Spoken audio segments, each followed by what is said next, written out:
Dakwa sebilangan penduduk di Johor Bahru dan Nusajaya Johor, nilai hartanah di kawasan itu melambung tinggi dengan harga sebuah rumah teres biasa melebihi RM500,000.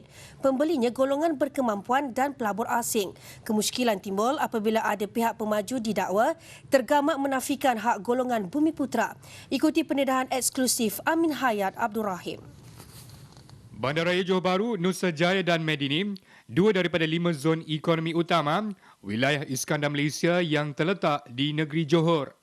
Ia meliputi kawasan seluas 221,634 hektar dibangunkan bagi membentuk metropolis yang progresif dan berdaya maju. Selain rumah mampu milik Johor, perumahan elit berkomersial tinggi antara yang dibina. Berikut anggaran harga rumah di Nusajaya dan Johor Bahru. Rumah mampu milik ditetapkan pada harga RM150,000 dengan keluasan binaan minimum 1,000 kaki persegi. Harga purata rumah teres biasa dianggarkan antara RM550,000 hingga RM800,000. Rumah semidi dan banglo pula mencecah jutaan ringgit. Namun, harga rumah itu berbeza mengikut kawasan. Bagaimanapun penduduk muskil apabila unit rumah Bumiputera dikatakan habis dijual setiap kali bertanyakan mengenainya. Pemaju ada menyediakan lot-lot untuk Bumiputera, tapi apabila Bumiputera datang untuk membeli rumah, dia kata rumah dah sold out. Dan apabila tamat tempoh untuk pembelian tu, dia akan tukar kepada international. Di Johor Bahru, pembangunan Teluk Danga yang merangkumi 182 hektar wilayah Iskandar giat dijalankan. Nilai hartanah juga naik mendadak akibat ketidakseimbangan pembangunan antara perumahan bernilai tinggi, rumah kos rendah dan sederhana. Berlaku juga insiden mencurigakan seolah-olah pemaju menyembunyikan unit rumah Bumiputera. Macam kata kita Bumiputera, kita bukan nakkan rumah. Kita telefon pada dia, nombor telefon dah bank, dia adiakan nombor telefon. Bila kita telefon pada dia, dia tanya pada kita balik. You rakyat Malaysia? Betul. You ada pasport Malaysia? Betul. Cakap, okey, you bagi sama saya 20 minit. Belum sampai 20 minit, 10 minit dia dah telefon. Rumah sudah habis lah. Kehadiran Berita TV9 memberi ruang terbuka kepada penduduk meluahkan rasa tidak puas hati. Dakwa mereka, rumah pangsa Taman Bukit Indah 2 ini satu-satunya perumahan kos rendah dibina di Nusajaya.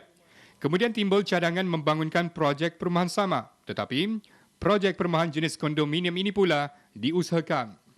Pihak-pihak berkuasa macam PBT, lepas tu MBJB, lepas tu hasilnya developer kan ada persatuan perumahan, sepatutnya turun ambil isu ni daripada akar umbi. Ikuti laporan kedua pendedahan eksklusif taktik segelintir pemaju tidak jujur menyembunyikan unit rumah Bumiputera dan butiran pengakuan ejen perumahan ini. Dan kalau dia Melayu pula terikat, kita cakap Bumiputera tak ada. Dia kena restriction macam tu ke? Apa dia penyeru tak nak jual Bumiputera? Amin Hayat Abdul Rahim, TV9. Apa yang diperkatakan oleh penduduk di Johor Bahru dan Nusajaya Johor mengenai segelintir pemaju hartanah menyembunyikan lot Bumiputera agar ia dapat dijual kepada bukan Bumiputera atau warga asing bukan sekadar dakwaan.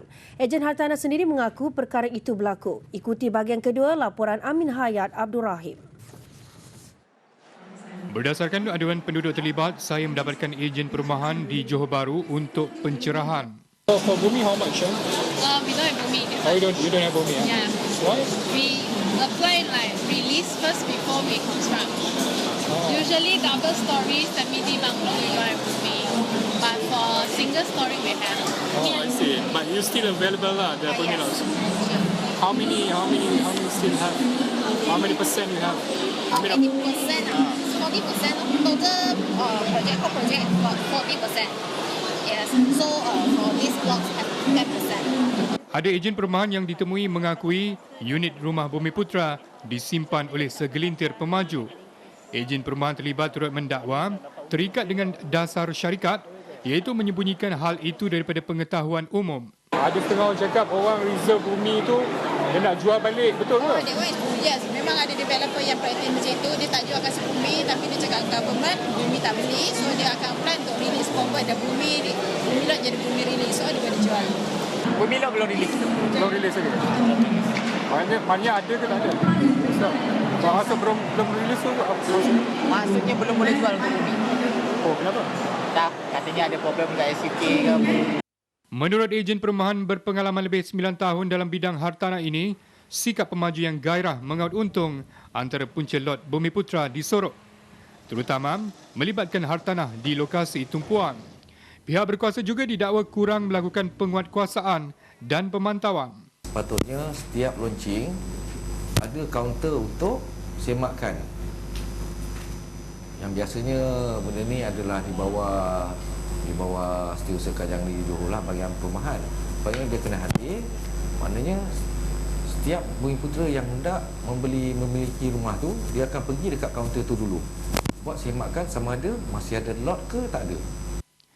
Sementara itu, Persatuan Pemaju Perumahan dan Hartanah Rehda berkata pihaknya belum menerima sebarang aduan mengenai penyelewengan pemaju berkaitan unit rumah Bumiputra. Namun, Rehda tidak berkompromi jika ada ahlinya terlibat. And I think as far as Rehda is concerned, we are actually against this, kind of foul play lah in the business. Kita once you agree on the state punya conditions tu, you have to assist, show good faith lah.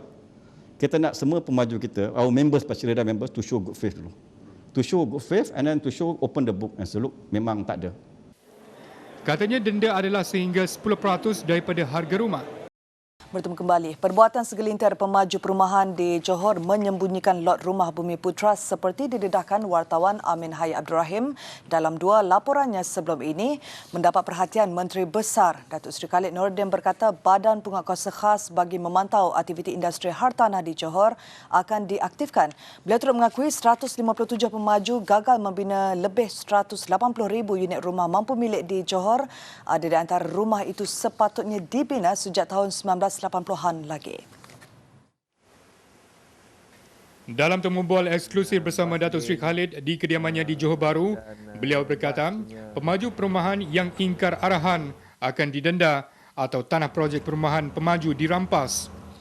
Menurutnya, status unit rumah Bumiputra hanya boleh ditukar atas budi bicara kerajaan negeri. Namun, pertukaran bukan secara automatik. Memberikan sedikit keselesaan. Bumiputra kita dapat diskaun 15%. Dan apabila kita minta pelepasan, maknanya kita nak jual di harga pasaran biasa dengan harga normal. Maka dia kena bayar 7.5% harga diskaun itu kepada kerajaan. Tambah beliau, hasil jualan hartanah itu sepatutnya digunakan untuk membina lebih banyak rumah Bumiputra. Datuk Seri Khalid juga tidak menafikan ada lompong antara dasar dan pelaksanaan. Kesannya, terdapat projek rumah mampu milik yang mesti dibina oleh pemaju diabaikan. Memang semua projek-projek itu telah pun dikenakan syarat untuk dibina rumah mampu milik. Tapi kita dapati mereka tidak membangun dan melaksanakan perkara itu. Maka atas sebab itulah kita dapati di kawasan Iskandar lebih kurang dekat 180,000 unit yang telah pun diluluskan untuk rumah mampu milik tetapi tidak dibina. Kerajaan Johor, kata beliau, kini dalam fasa pertama mengenal pasti jaringan penempatan Bumiputra di kawasan bandar. Kajian dengan kerjasama Universiti Teknologi Malaysia UTM itu bertujuan memastikan setiap kawasan tumpuan di wilayah Iskandar ada penduduk Bumiputra di samping kaum lain. Di luar kawasan Iskandar pula, Dasar Perumahan Rakyat Johor akan dilaksanakan tahun depan. Ia merangkumi perumahan komuniti Johor dan rumah mampu milik Johor dengan harga yang berpatutan. Menyentuh isu pemilikan hartanah oleh warga asing pula, Johor akan melaksanakan syarat baru seperti dalam pembentangan bajet 2014. Sebagai tambahan, sistem kuota diperkenal. Bagi rumah-rumah jenis pangsapuri, kita menetapkan mereka boleh hanya membeli sehingga 50% bagi satu-satu kawasan. Manakala bagi kawasan rumah jenis teras dan sebagainya, dihadkan pembelian mereka hanya kepada 20%. Tambah beliau, kadar kelulusan pembelian hartanah oleh warga asing diperketatkan. Sebelum ini kadar itu ditetapkan RM10,000. Kini kadarnya adalah 2% daripada nilai belian. Sebarang transaksi jual beli rumah sesama warga asing juga tidak dibenarkan kecuali mendapat kelulusan kerajaan negeri. Ia sebagai langkah mengekang aktiviti spekulasi hartanah. Rantaian penempatan Bumiputera di kawasan Bandaraya Johor Bahru dan Kota Iskandar Nusajaya antara usaha kerajaan negeri mengimbangi pemilikan hartanah oleh Bumiputera dan warga asing. Namun pemaju seharusnya mematuhi dasar kerajaan, bukan hanya mengaut keuntungan semata-mata. Amin Haid Abdurrahim, TV9. Unit pemerkasaan Bumiputera akan dikuatkuasakan sepenuhnya tahun depan agar pemaju perumahan tidak menyeleweng serta meminggirkan hak Bumiputera. Menteri Kesejahteraan Bandar, Perumahan dan Kerajaan Tempatan Datuk Abdul Rahman Dahlan berkata, pemaju ingkar akan dikenakan tindakan sewajarnya selepas diberi amaran. Unit ini akan bertanggungjawab untuk mendengar dan memastikan semua unit-unit Bumiputera di kawasan pemajuan itu dijual kepada Bumiputera dan insiden seperti ini yang dikatakan menyorok rumah-rumah unit Bumiputera ini akan dapat kita selesaikan. Jadi dengan adanya unit ini, kita akan memaksa pemaju untuk lebih transparan.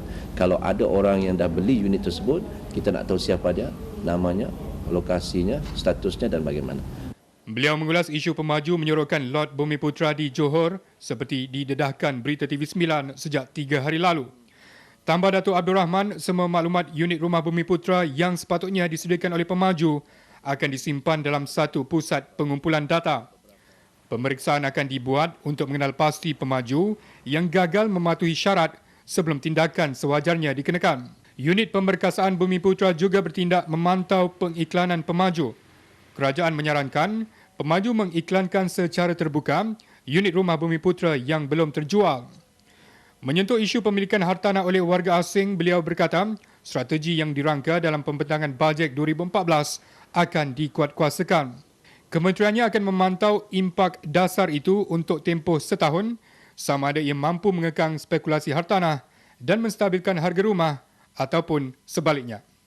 Berkuat kuasa 1 Januari 2014, pemaju hartanah yang melanggar syarat dikenakan Kementerian Kesejahteraan Bandar, Perumahan dan Kerajaan Tempatan boleh dikenakan tindakan di bawah unit pemerkasaan Bumiputera sekaligus menyelesaikan konflik yang berlaku dalam industri hartanah melibatkan golongan Bumiputera.